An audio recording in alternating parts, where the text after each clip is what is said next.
Bismillahirrahmanirrahim. An Abdullah bin Umar radhiyallahu anhuma qala Rasulullah sallallahu alaihi wasallam. Dari Abdullah bin Umar radhiyallahu an, beliau berkata, Rasulullah sallallahu alaihi wasallam bersabda, Ar-rahimuna yarhamukumur rahman, irhamu man fil ardi yarhamkum man fis sama. Orang-orang yang memiliki sifat kasih sayang, maka akan disayang oleh Allah yang Maha Penyayang. Oleh karena itu, hendaklah kalian semuanya menyayangi makhluk-makhluk Allah yang ada di bumi. Niscaya makhluk-makhluk Allah yang ada di langit akan menyayangi kalian. Teman-teman semua, ada banyak sekali kisah-kisah di mana ada seseorang dia menyayangi sesama makhluk Allah, walau itu dari jenis hewan, maka Allah akan menyayangi orang tersebut. Banyak sekali kisah. Mulai dari kisah yang sangat masyhur, ada seorang perempuan pezina, pelacur, kemudian dia memberikan minum dengan sepatunya, mengambilkan air minum di sumur dengan sepatunya. Untuk siapa? Untuk anjing.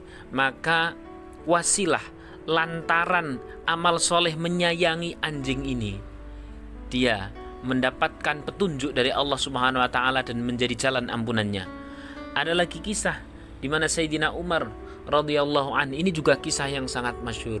Kala itu beliau sedang berjalan melihat anak kecil sedang bermain burung pipit, lalu kemudian Sayyidina Umar membeli burung pipit itu dalam rangka apa? Dalam rangka untuk dibebaskan. Kenapa? Karena sayang kepada burung pipit tersebut.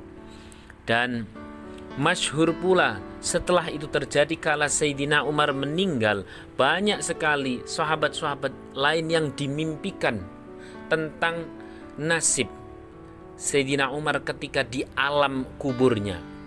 Bahwa ketika di alam kuburnya ternyata Sayyidina Umar itu mendapatkan banyak sekali rahmat Allah, kasih sayang Allah. Orang-orang yang memimpikannya itu bertanya, apakah karena kedermawaanmu? Ternyata bukan. Apakah karena kezuhudanmu wahai Amirul Mukminin Sayyidina Umar? Juga bukan. Sayyidina Umar menjawab, karena Allah Subhanahu wa taala menyayangiku karena satu ketika aku pernah menyayangi burung pipit yang kemudian saya bebaskan.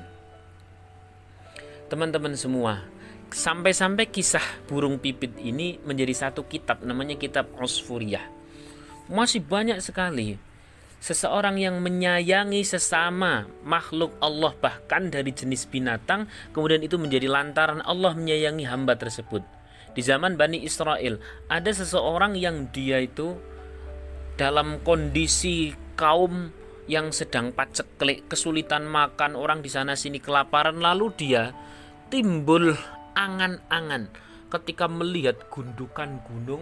Di dalam hatinya, ya Allah, andaikan gunung itu menjadi gunung gandum, niscaya akan kubagi-bagikan bagi orang-orang yang kelaparan. Aku kasihan kepada mereka, ya Allah. Karena rasa seperti itu, rasa kasih sayang yang bisa menjadikan diri berandai gunung menjadi gandum dan akan dibagikan, ternyata Nabi zaman itu, di zaman Bani Israel itu, mendapatkan wahyu dari Allah untuk memberikan kabar kepada orang yang berandai tadi, bahwa orang yang berandai tadi, seorang ahli ibadah yang berandai tadi, mendapatkan pahala sebesar sedekah gunung gandum. Kenapa? Karena dia memiliki rasa sayang. Dan masih banyak lagi kisah-kisahnya. Ada lagi di zaman Bani Israel, ada seorang yang dia itu sedang menyembelih anak ayam, tapi di hadapan induknya. Seketika apa yang terjadi? Tangannya itu langsung tidak bisa bergerak. Kalau bahasa zaman sekarang mungkin lumpuh lah. Beliau mohon ampun kepada Allah, diberi petunjuk bagaimana agar tangannya tidak lumpuh dalam waktu sekian lama, sehingga ketika beliau melihat ada sangkar burung yang di sana ada induknya, lalu kemudian itiknya atau yang masih kecil itu jatuh, dan beliau kemudian memiliki rasa ingin menangkap burung yang kecil itu untuk dinaikkan di atas, diberikan kepada induknya. Seketika dia memiliki keinginan, tiba-tiba tangannya bisa bergerak. Apa hikmah dari semua ini? Tentu banyak sekali. Yang pertama, boleh jadi kita dipersulit urusannya oleh Allah karena kita ada rasa tidak sayang kepada sesama. Persis seperti orang yang tadi tangannya dibikin lumpuh oleh Allah. Ada menyengsarakan, menyulitkan orang lain, maka kita menjadi sulit.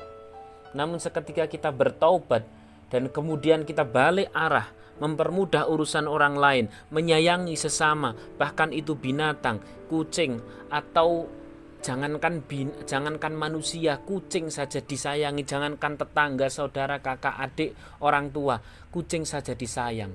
Maka seketika itu pula Allah dengan Rahman Rahimnya langsung memberikan kasih sayang kepada orang yang memiliki kasih sayang kepada sesama itu. Saya rasa kisahnya sudah lumayan banyak dan kata kuncinya satu: sayangi sesama, permudah urusan mereka.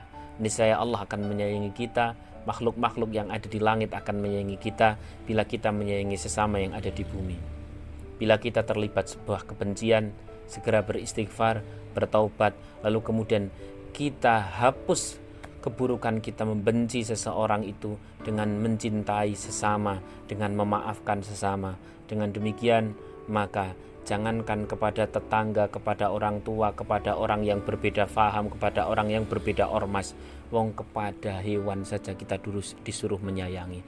Oleh karena itu, sayangilah semuanya yang ada di muka bumi ini, maka niscaya Allah akan membuat kasih sayang penduduk-penduduk langit kepada diri kita.